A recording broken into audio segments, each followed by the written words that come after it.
नमस्ते बच्चों। आज हम अर्थशास्त्र के क्लास में व्यापारिक बैंक एवं साक्ष्य रीजन का अध्ययन करेंगे। प्रोफेसर क्राउथर का विचार है कि आधुनिक बैंकों के 3 पूर्वज हैं: व्यापारी, महाजन, सराफ। प्राचीन काल से ये लेन देन का व्यवसाय करते रहे हैं।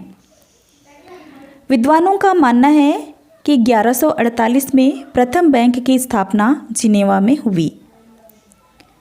अब बैंक शब्द आप लोग सुने ही हैं कि बैंकों में कौन सा कार्य किया जाता है। हम यही जानते हैं कि बैंकों में मुद्रा या रुपया का लेन देन होता है, लेकिन बैंक की उत्पत्ति कैसे हुई इसके विषय में 2 शब्द हम आगे देखते हैं कि बैंक अंग्रेजी भाषा का हिंदी अनुवाद है। बैंक शब्द की उत्पत्ति इटालियन भाषा के बैंको शब्द से हुई। बैंको फ्रेंच भाषा के बैंक में बदलता हुआ अंग्रेजी भाषा के बैंक हो गया। बैंकों का अर्थ बेंच से है। पुराने ज़माने में इटली में लोग बेंच में बैठकर मुद्रा परिवर्तन का कार्य करते थे। जब उनमें किसी का व्यापार बंद हो जाता था तब उसकी बेंच को तोड़ दिया जाता था। इसी के बाद से बैंक शब्द का प्रयोग मुद्रा का लेन देन करने वाली संस्थाओं के लिए किया जाने लगा। तब से आज तक बैंक की संस्था चलती आ रही है। ठीक है, अब आगे हम देखेंगे व्यापारिक बैंक का अर्थ एवं परिभाषा। व्यापारिक बैंक सामान्य बैंकिंग की तरह ही कार्य करने वाले बैंक को व्यापारिक बैंक कहते हैं। व्यापारिक बैंक का मुख्य उद्देश्य है लाभ अर्जन करना तथा मुद्रा एवं साख का व्यापार करना। अन्य बैंकों की तरह ही इन बैंकों में भी धन जमा करना, ऋण देना, भुगतान संबंधी कार्य किया जाता है। व्यापारिक बैंकों को 2 भागों में बांटा जाता है: अनुसूचित बैंक और गैर अनुसूचित बैंक।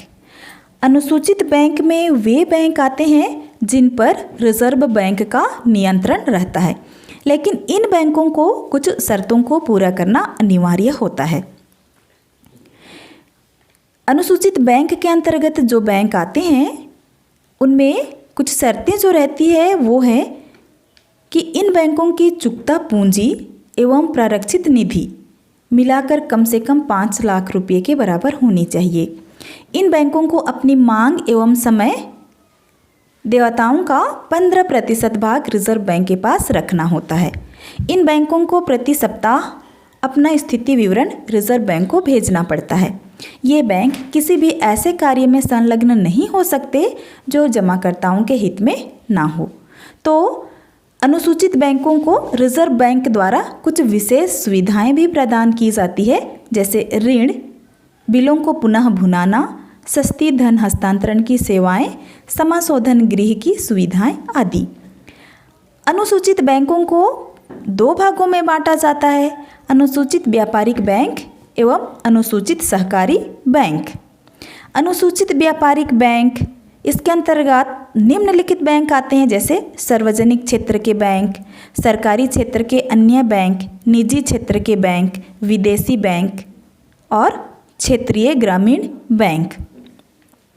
तो अनुसूचित व्यापारिक बैंक के अंतर्गत बच्चों, जैसे सार्वजनिक क्षेत्र के बैंक, इसमें भारतीय स्टेट बैंक, सरकारी क्षेत्र के अन्य बैंक, इसमें IDBI लिमिटेड, निजी क्षेत्र के बैंक जो एकदम मतलब पर्सनल हो, प्राइवेट हो, और विदेशी बैंक। विदेशी बैंक यानी जिनको विदेशों से सहायता प्राप्त हो, और क्षेत्रीय ग्रामीण बैंक यानी ग्रामीण बैंक तो सुने हैं जो प्रत्येक क्षेत्र में रहते हैं। तो इस प्रकार के बैंकों का वर्गीकरण किया गया है। भारत में विदेशी बैंकों की संख्या 34 है, ऐसा मानना है। तो विदेशी बैंक यानी जहाँ देश विदेश का लेन देन होता है, ऐसा वाला बैंक है। दूसरे नंबर पे है अनुसूचित शहरी सहकारी बैंक। अनुसूचित सहकारी बैंक 2 प्रकार के होते हैं। इसमें अनुसूचित सहकारी बैंक और अनुसूचित राज्य सहकारी बैंक। राज्य सहकारी बैंक देश में कुल इसकी संख्या है 16 और अनुसूचित सहकारी बैंक इनकी संख्या देश में है 55। अब आगे हम देखते हैं गैर अनुसूचित बैंक। गैर अनुसूचित बैंक में वे बैंक आते हैं जिनका पूंजी चुकता पूंजी एवं प्रारक्षित निधि 5 लाख से कम होती है और इन बैंकों पर रिजर्व बैंक का कोई विशेष नियंत्रण नहीं होता है। बच्चों, यहाँ आप लोगों को मुख्य रूप से ये जानना है कि व्यापारिक बैंक है क्या चीज़ और व्यापारिक बैंक को कितने श्रेणी में रखा गया है। मुख्यतः व्यापारिक बैंक को 2 श्रेणी में रखा गया है, अनुसूचित बैंक और गैर अनुसूचित बैंक। अनुसूचित बैंक में वे बैंक आते हैं जिनका रिजर्व बैंक पर नियंत्रण रहता है और गैर अनुसूचित बैंक में वे बैंक आते हैं जिन पर रिजर्व बैंक का कोई नियंत्रण नहीं होता है। और अनुसूचित बैंक का जो पूंजी चुकता पूंजी एवं प्रारक्षित निधि है वो कम से कम 5 लाख के रुपए के बराबर है और गैर अनुसूचित बैंक में 5 लाख से कम है। तो ये है व्यापारिक बैंक की श्रेणी। अब व्यापारिक बैंक के कार्यों का हम उल्लेख करते हैं। व्यापारिक बैंक के कार्यों को मुख्यतः 4 भागों में बांटा गया है। उसमें पहला है जमा अथवा निक्षेप प्राप्त करना, दूसरे नंबर पे है ऋण प्रदान करना, तीसरे नंबर पे है अभिकर्ता अथवा प्रतिनिधित्व संबंधी कार्य करना, चौथे नंबर पे है विभिन्न कार्य करना। अब हम देखते हैं कि पहला नंबर का जो कार्य है जमा अथवा निक्षेप प्राप्त करना, ये व्यापारिक बैंक का प्रथम कार्य है। बच्चों, इनके अंतर्गत जैसे आप सभी को पता है कि किस किस प्रकार के खाता बैंकों में खोला जाता है, तो वो चीज़ है इनका प्रथम कार्य। प्रथम कार्य में पहला कार्य है बचत खाता। बचत खाता, मैं सोचती हूँ आप सभी ने बचत खाता खोल रखे होंगे।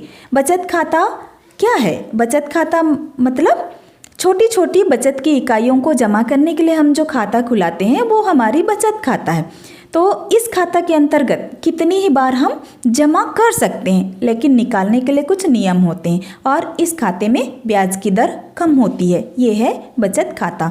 दूसरे नंबर पे है चालू खाता। चालू खाता में कितनी ही बार रुपया जमा कर सकते हैं और निकाल सकते हैं, लेकिन इस पर कोई ब्याज नहीं मिलता है और इस प्रकार का खाता बड़े व्यापारियों उद्योगपतियों उनके द्वारा खोली जाती है। तीसरे नंबर पे है निश्चित अवधि खाता। बच्चों, इस खाते में यानी कुछ समय के लिए, जिसको हम फिक्स डिपॉजिट के नाम से जानते हैं ना, कुछ समय के लिए इस खाता में धन जमा करके उसको छोड़ दिया जाता है और उसका परिपक्वता अवधि जैसे ही समाप्त हो जाता है वो पैसा या मुद्रा हमको मिल जाती है। तो इसकी वर्तमान में न्यूनतम अवधि 46 दिन है और इस मतलब निश्चित अवधि जो जमा खाता है इसमें ब्याज की दर अधिक होती है, इसमें ब्याज हमको अधिक मिलता है। नंबर 4, अनिश्चितकालीन जमा खाता। अनिश्चितकालीन जमा खाता के अंतर्गत जो खाता खोला जाता है वो विशेष परिस्थितियों को छोड़कर जमाकर्ता के द्वारा रुपये निकालने की अनुमति नहीं रहती है, केवल ब्याज की राशि ही निकाला जाता है। इस प्रकार के खाता को कहते हैं अनिश्चितकालीन जमा खाता। 5वां नंबर है गृह बचत खाता। गृह बचत खाता, इस खाता के अंतर्गत बैंक के द्वारा खाताधारी के घर पर गुल्लक रख दी जाती है और जमाकर्ता द्वारा परिवार के सदस्यों के द्वारा, मतलब उस परिवार के जितने सदस्य हैं वे अपनी छोटी छोटी बचतों को उस गुल्लक में डालते जाते हैं और एक निश्चित अवधि के पश्चात गुल्लक की संपूर्ण राशि खाते में जमा की जाती है और चाबी बैंक के पास रहती है। तो इस प्रकार की जो खाता रहती है उसको कहते हैं गृह बचत खाता। बच्चों, अब व्यापारिक बैंक का अगला कार्य है ऋण प्रदान करना। ऋण प्रदान करना, उसमें उसके अंतर्गत पहला कार्य है नगद साख। नगद साख के अंतर्गत बैंक व्यक्तियों को एक निश्चित सीमा तक ऋण लेने का अधिकार प्रदान करता है। ऋण की संपूर्ण राशि ऋणी को नगद के रूप में ना मिल करके उसके खाते में जमा कर दी जाती है। तो ये इस प्रकार का जो है वो नगद साख कहलाता है और इसमें बैंक ऋणी से ब्याज वसूल करते हैं, ठीक है। और कुछ बैंक प्रयोग ना की गई राशि पर ब्याज की छूट भी प्रदान करते हैं। तो नगद साख का अर्थ यहाँ पर यही हो रहा है कि बैंक यानी एक निश्चित सीमा तक ही हमको ऋण लेने का अधिकार प्रदान करता है और संपूर्ण राशि को ऋण के रूप में, नगद के रूप में ना दे करके वो हमारे खाते में जमा करती है। तो इस प्रकार का वो नगद साख। दूसरे नंबर पे है अधिविकर्ष। अधिविकर्ष इसका अर्थ ये है कि जमाकर्ता द्वारा स्वयं की जमा राशि के अतिरिक्त निकाली गई राशि अधिविकर्ष कहलाती है। इस अधिविकर्ष के अंतर्गत बैंक में चालू खाता होता है, लेकिन बैंक में जमा राशि एक निश्चित सीमा तक ही निकाली जाती है। यदि हमको उससे ज़्यादा निकालना है तो बैंक से अनुमति की आवश्यकता पड़ती है और अधिविकर्ष पर बैंक ऊंची दर से ब्याज वसूल करता है। तीसरे नंबर पे है ऋण एवं अग्रिम। आवश्यकता पड़ने से बैंक हमको एक अग्रिम राशि जो देती है वो कहलाता है ऋण व अग्रिम। ऋण की राशि का कुछ अंश बैंक को वापस कर देने की स्थिति में यदि ऋणी उस राशि को पुनः प्राप्त करना चाहता है तो वह उस राशि को एक एप्लीकेशन या आवेदन के द्वारा वो पुनः प्राप्त कर सकते हैं। यानी इसको हम बोलेंगे अग्रिम। यानी